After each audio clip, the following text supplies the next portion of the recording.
ان کو الیکٹ ہو جانا تھا. اگر یہ ایک نارمل ڈیموکریسی ہوتی, اگر یہ کوئی بھی, اگر یہ نارمل ڈیموکریسی کیا ہوتی, اگر یہ وہ پاکستان بھی ہوتا جو یہاں پر آج سے صرف 1-1.5 سال پہلے ایگزسٹ کیا کرتا تھا, تو اس وقت 3 بجے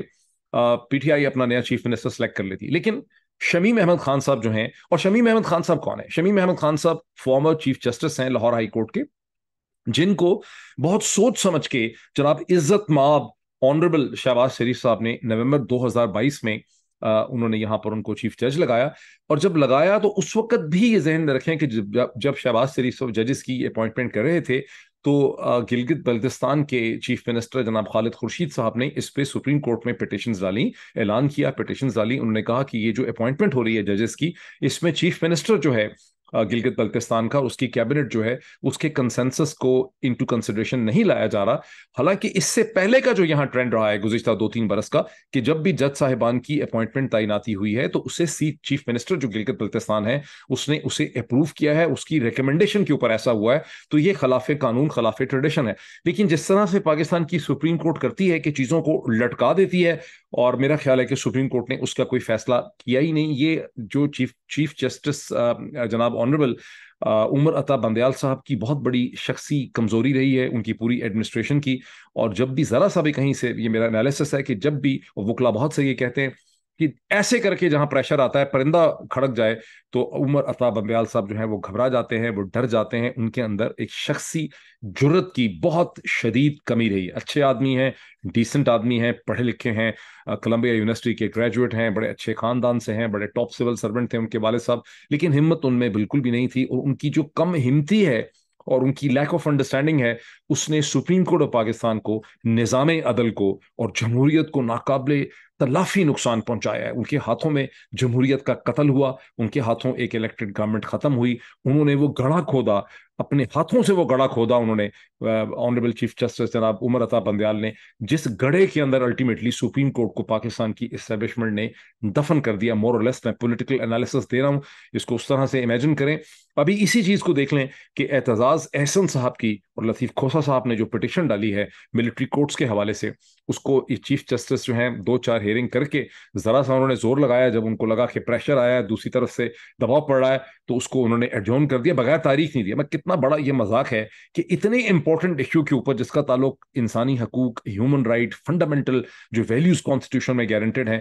ان کے ساتھ تعلق ہے, جہاں ہزاروں سویلینز کو پکڑا ہے اور فضول طریقے سے ان کو ملٹری کورٹس کے اندر ان کے مقدمے چلانے کی کوشش کی جا رہی ہے, جو خلاف قانون ہے, خلاف آئین ہے, جو ہیومن رائٹ کی وائلیشن ہے, جو انصاف کا اور جسٹس کا اور جو قانون کا مذاق ہے, اس کے منہ پہ تھپڑ ہیں. اس پہ چیف جسٹس نے عید سے پہلے اس کی اگلی تاریخ جو ہے وہ دی ہی نہیں, اس کو ایڈجورن کر دیا. اب کسی کو پتہ ہی نہیں ہے, ورکنگ دن شروع ہو چکے ہیں کہ سپریم کورٹ میں اس کی دوبارہ پٹیشن لگنی ہے کہ نہیں. یہ پاکستان کے سارے نظام عدل, عدالتوں کا اور ایڈمنسٹریٹو سسٹم کا وہ ٹریجڈی اور المیہ ہے جس میں چیزوں کو لٹکا دیا جاتا ہے. چیزوں کو لٹکاؤ لٹکاؤ لٹکاؤ لٹکاؤ لٹکاؤ لٹکاؤ لٹکاؤ, اتنا لٹکاؤ کہ چیزوں کی تمام ویلیو ختم ہو جاتی ہے. اور وہ جو لٹکاؤ پروسیس ہوتا ہے اس کے درمیان میں ساری بندربانٹ کی جاتی ہے, سارے معاملات جو ہیں وہ طے کیے جاتے ہیں. تو یہی جو لٹکاؤ پروسیس ہے اس کو استعمال کیا گیا ہے جی بی کے اندر. شمیم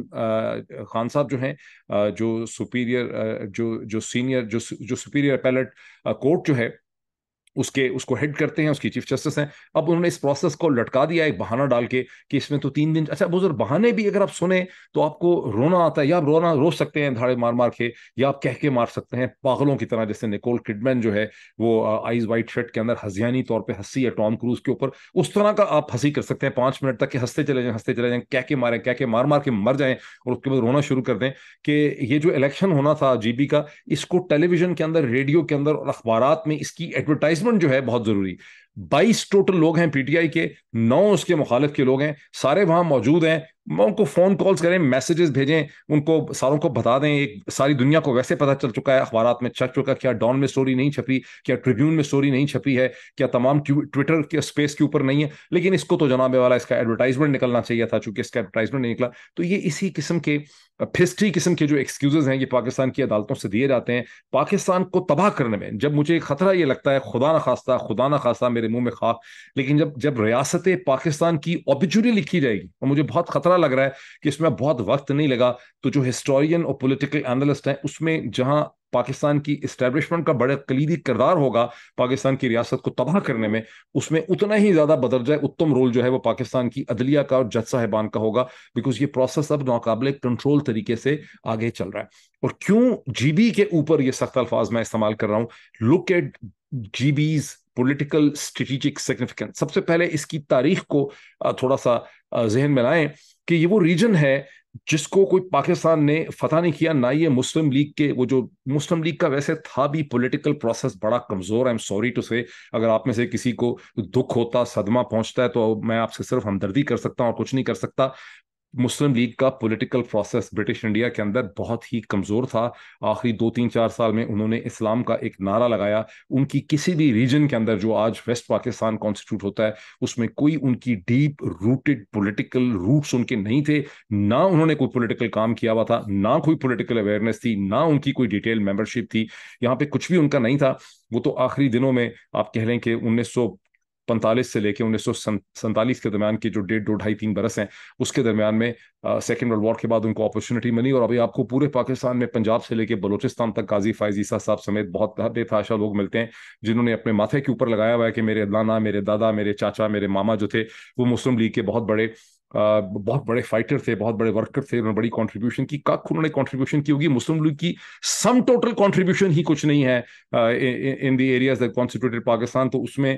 فلاں صاحب کے دادا، نانا، ماما، چاچا نے کیا کنٹریبیوشن کی ہوگی، you can very well imagine. یہ اسی طرح سے ہے جس طرح یہ ارطغرل کی سیریز جو ہے، یہ ٹرکش حکومت نے، اک پارٹی نے اپنی ہسٹری کو بیکورڈ پروجیکشن دینے کے لیے بنائی۔ حقیقت یہ ہے کہ اگر آپ ٹرکش ہسٹری کی کتابیں دیکھیں تو اس میں ارطغرل کے کیریکٹر کی ایک لائن سے زیادہ کی کوئی ڈیٹیل نہیں تھی، باقی ساری ہسٹری انہوں نے پچھلے 10 15 20 سال میں بیٹھ کے ریسرکٹ کی ہے۔ تو اسی طرح سے یہ ساری مسلم لیگ کی ہسٹری بھی ریسرکٹڈ ہے، لیکن وہ جیسی کیسی 2 نمبر ریسرکٹڈ ہسٹری تھی، اس کا گلگت بلتستان سے ٹکے کا کوئی تعلق نہیں ہے، ان کی یہاں پہ کوئی پریزنس نہیں تھی۔ یہاں پر مہاراجا رنجیت سنگھ کی حکومت تھی، کچھ برٹش امپائر کے ساتھ ڈیوائیڈڈ سپلٹ تھا، اور جب مہاراجا کے خلاف ریبیلین ہو گئی اور tribal state of Jammu and Kashmir کے اندر داخل ہو گئے، تو گلگت بلتستان کے لوگ پرو پاکستان تھے، وہ مہاراجا اور ہندو ریپبلک کے ساتھ نہیں جانا چاہتے تھے، وہ پریشان تھے۔ اور یہاں کے جو گیریزن کے انگلش کمانڈر تھے، میجر براؤن، چھوٹا سا ہی گیریزن ہوگا، چند سو لوگوں کا میکسیمم، ان کے سارے گلگت اسکاؤٹ کو وہ ہیڈ کرتے تھے، پراپر آرمی یہاں پہ نہیں تھی۔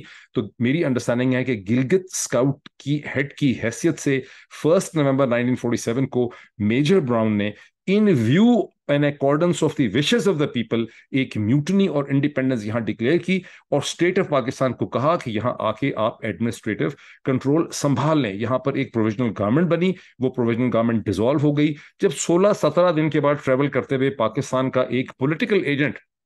جو ہے یہاں پہ پہنچا، اور اس نے ان بھاگ کے سرکار فور کراچی گورنمنٹ یہاں کا اقتدار جو ہے وہ سنبھال لیا۔ یہ تو ہوگی اس کی ہسٹری بھی اس کی امپورٹنٹ ہے، بیکاز یہاں کے لوگوں کو کسی نے آزاد نہیں کیا، نہ یہ اس پولیٹیکل پروسیس کا حصہ تھے جو 2 نمبر پولیٹیکل پروسیس مسلم لیگ سے اسکرائب کیا جاتا ہے۔ اب آگے آ جائیں، اس کی اسٹریٹجک امپورٹنس ہے۔ یہ وہ جغرافیکل بیلٹ ہے جو پاکستان کی دھرتی کو چائنا کے ویسٹ سے کنیکٹ کرتی ہے، اور سینٹرل اور جو سی پیک ہے، چائنا پاکستان اکنامک کوریڈور، وہ گلگت بلتستان کے اندر سے گزر کے پی اور پھر باقی پاکستان سے گزرتا ہے، اور یہیں سے اس کا سکوپ ہے to go toward central Asia. یہی وجہ ہے کہ جب سی پیک بنا اور سی پیک کا پروجیکٹ اور کانسیپٹ سامنے آیا، تو ہندوستان کی حکومت اور انڈیا کی اسٹیبلشمنٹ نے جی بی پہ زیادہ واویلا مچانا انہوں نے شروع کر دیا۔ اس سے پہلے انہوں نے جی بی کے بارے میں بہت کم بولا یا سوچا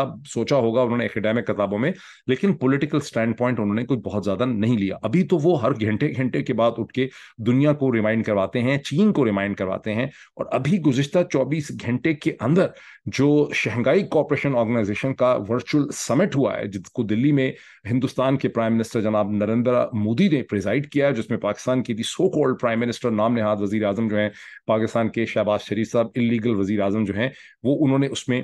پارٹیسپیٹ کیا، شہباز شریف نے۔ تو وہاں پر بھی نریندر مودی نے چین کو یاد کروایا کہ یہ جو کنیکٹیوٹی ریجنل پروجیکٹس ہیں، یہ تو ٹھیک ہے، بڑے اچھے لگتے ہیں، بھلے لگتے ہیں کانوں کو، لیکن جب آپ ڈسپیوٹڈ ٹیریٹریز کے اندر سے ان کو گزارتے ہیں تو اس میں مسئلہ ہوتا ہے۔ اور یہی وجہ ہے کہ جی بی کے اندر ڈیم بنانے کے لیے world bank, Asian development bank, F C O, بہت سی آرگنائزیشن جو ہے، آئی ایف سی جو ورلڈ بینک کی عام ہے، یہ لوگ پیسہ سرمایہ نہیں دیتے تھے، اور پھر بعد میں چین نے، مجھے چینی کمپنیز کے ہیڈز نے اور سی اوز نے، چونکہ میں نے کام کیا تھا اس میں، لکھت پڑھت کا بہت زیادہ، مطلب لکھتا تھا میگزین میں، تو انہوں نے مجھے بہت سمجھایا کہ چائنیز کے پاس اپنے سرمایہ کی لیکوڈیٹی کی کوئی کمی نہیں تھی، لیکن in order to bring the international organization like the IFC international finance corporation, Chinese نے ان کو مجبور کرنے کے لیے ان کو وہ لے کر آئے، یعنی اپنا پیسہ بھی ڈالا، ان کو بھی ڈالا، لیکن شروع سے یہ مسئلہ ڈسپیوٹڈ رہا۔ اب پاکستان کی اسٹیبلشمنٹ نے یہ جو پولیٹیکل انجینئرنگ کی ہے اور جو کر رہے ہیں، جو انتہائی انپاپولر ہے وہاں پر، جو میجر الیکٹڈ پولیٹیکل پارٹی کو اپنے یوزل جو پرانا گھٹیا ان کا پلے بک ہے اس کو استعمال کرتے ہوئے انہوں نے جس طرح سے بے دردی کے ساتھ، جس سنگ دلی کے ساتھ، جس ظلم کے ساتھ، جس منافقت کے ساتھ انہوں نے اس گورنمنٹ کو وہاں سے ہٹایا ہے، اس کا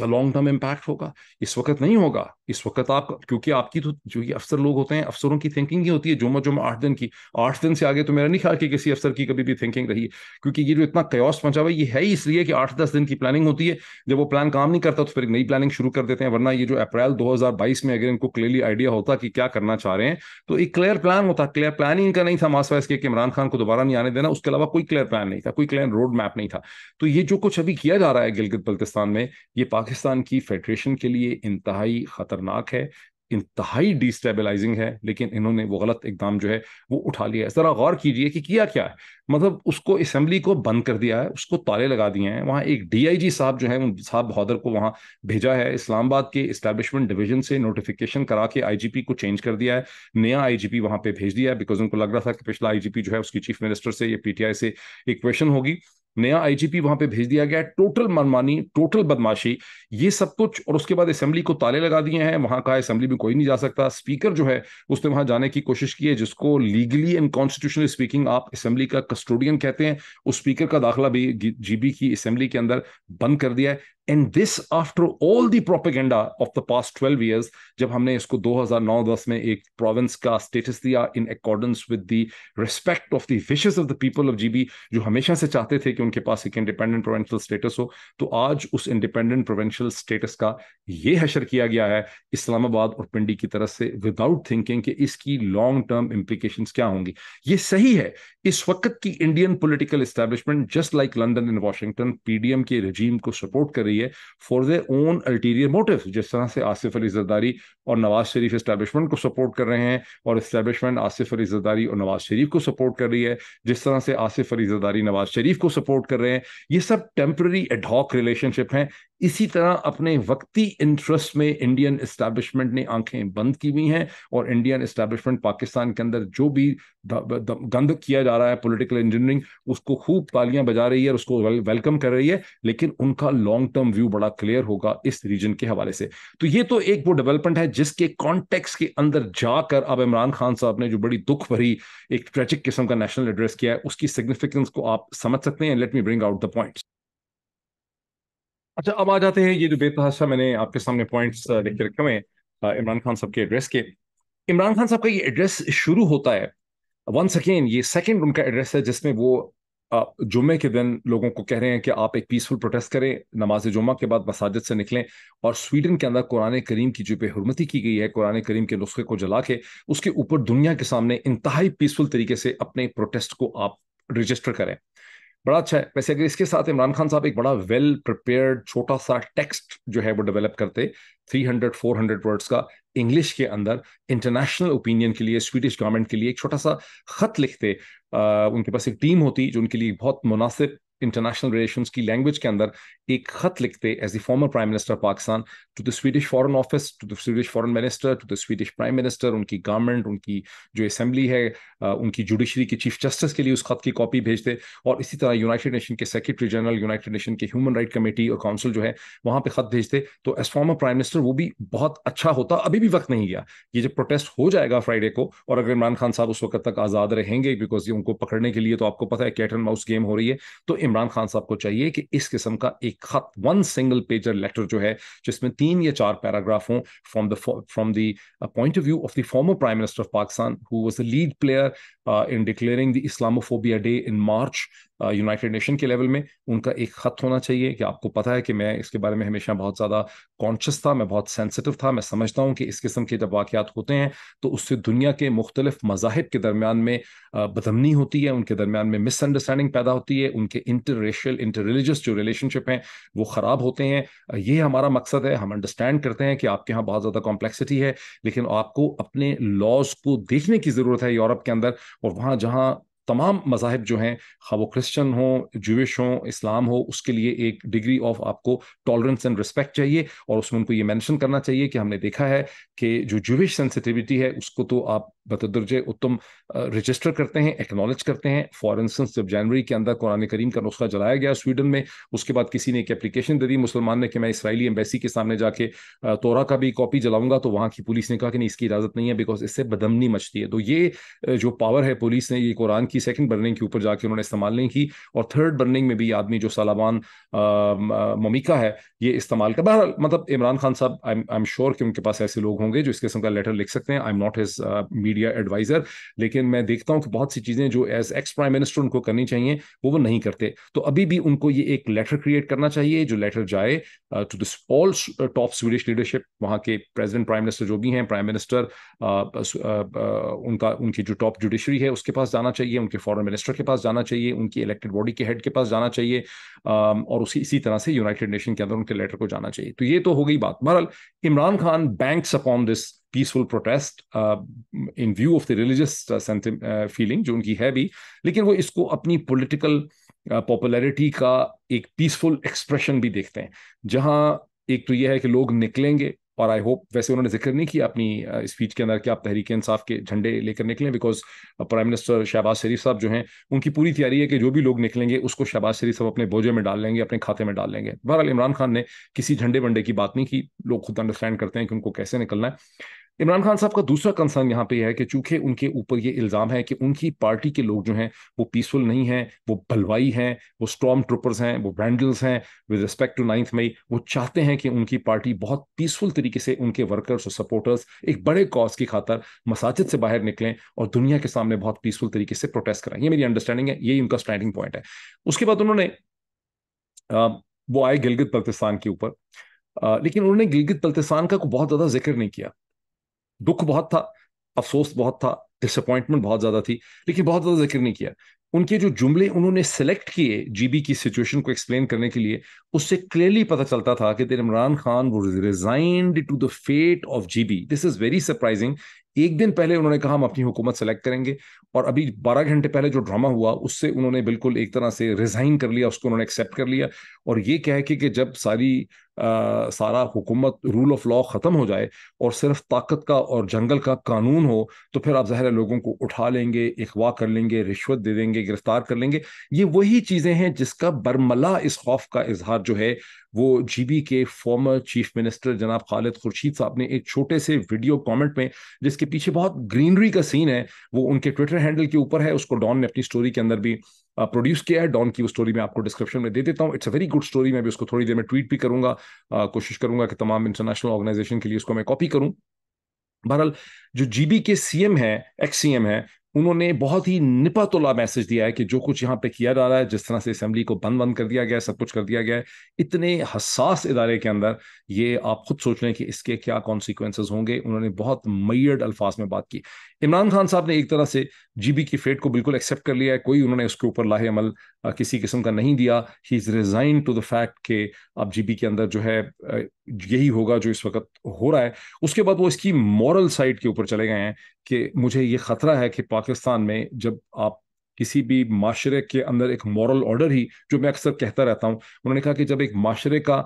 مورل آرڈر کولیپس کر جائے، اس میں اور جنگل کے اندر اور جانوروں میں کوئی فرق نہ رہ سکے، اور وہاں صرف جنگل کا قانون ہو، طاقت کا قانون ہو، تو پھر اس پولیٹیکل آرڈر کے مستقبل کے بارے میں خوف محسوس ہوتا ہے. انہوں نے نہیں کہا کہ کیا ہوگا، لیکن مجھے بہت خوف ہے. وہ پولیٹیشین ہے، سوچتے ہیں پرائم منسٹر بن جائیں گے. میں نے نہ پرائم منسٹر بننا ہے، نہ ایس اے پی ایم بننا ہے، نہ مجھے کوئی عہدہ چاہیے. مجھے پاکستان کا مستقبل جو ہے، اسٹیٹ آف پاکستان اور فیڈریشن کا مستقبل بہت مشکل نظر آ رہا ہے. مجھے ایسا لگتا ہے کہ اس کے جو بھی آئیڈیاز جنریٹ کیے گئے تھے، آگے فرمایا عمران خان صاحب نے کہ بہت بڑا ویژن تھا، محمد علی جناح صاحب کا، قائد اعظم کا اور علامہ اقبال کا، مجھے اس کے بارے میں بھی بہت زیادہ شک ہے کہ بہت زیادہ ویژن شاید اسٹرکچرڈ مسلم لیگ کے پاس نہیں تھا. مسلم لیگ کے پاس کوئی انٹیلیجنٹ کلاس ہی نہیں تھی رول کرنے کے لیے. اور وہ جب ایک بہت اچھا پلان برٹش نے دیا ان جون آف 1946، جس کو کیبنٹ مشن پلان کہتے ہیں، سر اسٹیفرڈ کرپس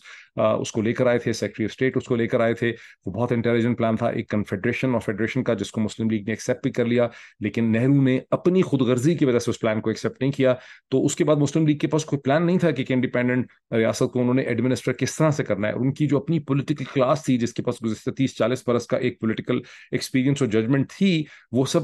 سینٹرل انڈیا کے یونائٹڈ پروونسز یا سینٹرل پروونسز سے آئی تھی، یا وہ فارمر ایسٹ پاکستان کی وہ لیڈرشپ تھی جس کو ود ان 10 ایئرس، یعنی 47-48 سے 1958 تک وہ ساری لیڈرشپ جو ہے اس کو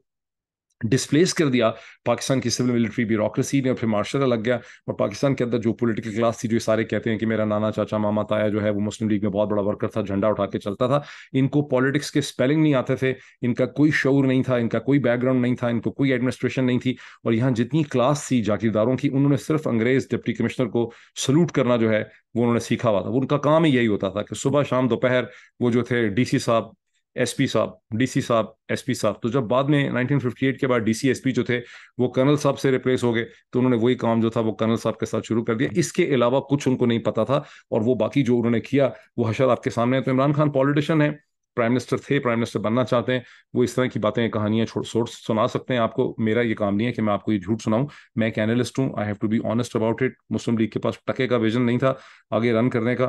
اس کے بعد عمران خان صاحب نے بہت سی انٹرسٹنگ باتیں کی کہ کس طرح سے ان کو قتل کرنے اور راستے سے ہٹانے کی بہت سی کوشش کی. اس میں جو انٹرسٹنگ نئی ایڈیشن انہوں نے کی ہے، انہوں نے کہا کہ جب ان کا ہیلی کاپٹر کلیپس کر گیا تھا، اس کو ایک ایمرجنسی لینڈنگ کرنی پڑی تھی کے پی سے، وہ واپس اسلام آباد کی طرف آ رہے تھے،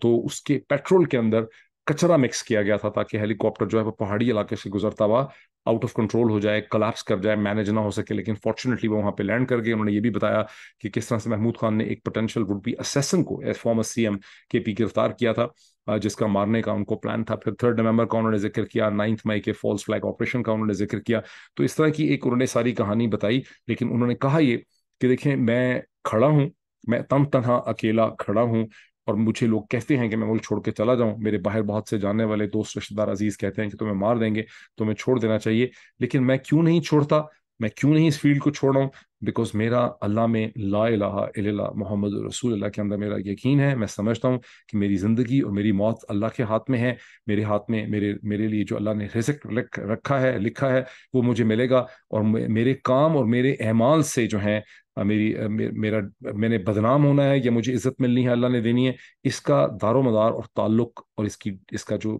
انحصار ہے وہ میرے اپنے اعمال کے اوپر ہے. میرا ضمیر بالکل کلیئر ہے. Very powerful words, very powerful words. آپ کو پتا ہے کہ میں عمران خان کو آئی ٹیک لبرٹیز.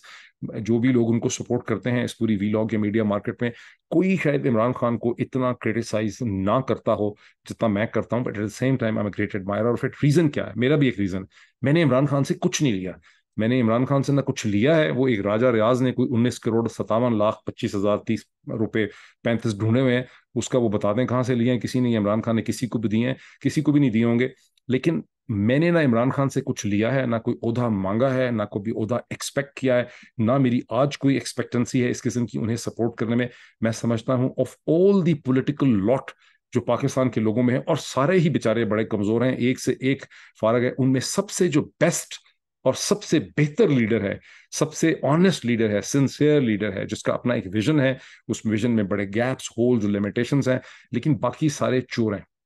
یہ جتنے باقی لیڈر ہیں، یہ لیڈر جن کو کہتے ہیں، کو لیڈر کہنے والے نہیں ہیں، صرف چور ہیں. یہ ایک المیہ ہے پاکستانی قوم کا. لیکن پھر میرا خیال ہے عربی کی ایک کہاوت ہے کہ لوگوں کو جو جس طرح کے لوگ ہوتے ہیں اسی قسم کے ان کو حکمران بھی ملتے ہیں. تو یہ اس وقت کی صورتحال ہے. بہرحال پاکستان کی اسٹیبلشمنٹ نے اور شہباز شریف کی پی ڈی ایم حکومت نے گلگت بلتستان کے ساتھ جو ظلم کیا ہے، جو زیادتی کی ہے، جس سنگ دلی سے، جس انہوں نے ہتھوڑا چلایا وہاں پہ، اور جس جھٹکا سٹائل سے انہوں نے وہاں کی الیکٹڈ گورنمنٹ کو ختم کیا ہے، this will have long-term consequences. It's a sad day for the Federation of Pakistan. Thank you.